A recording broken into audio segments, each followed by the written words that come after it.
how to make a playlist on Spotify. Hey everybody, welcome back to our channel. In today's video I will guide you through the steps on how you can make a playlist on Spotify, so make sure to watch the video till the very end. Now, making a playlist on Spotify, all you have to do is simply go ahead and then launch the Spotify application here.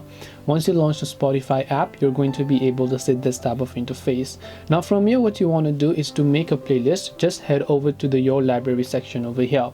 Once you go to the Your Library section, at the very top right hand side you will find the plus button, so make sure to tap on the plus button there, and here you'll find playlist or blend. So since we are trying to make a playlist, we'll just tap the playlist option here. We will simply give this playlist a name depending upon what is it that you would like to give this here. Then once you have done that, tap the create option and your playlist will get successfully created. That's all it takes to make a playlist on Spotify. Hope this video was helpful. If you have got any questions, feel free to leave them down below. Thank you for watching till the end and see you soon in the next video.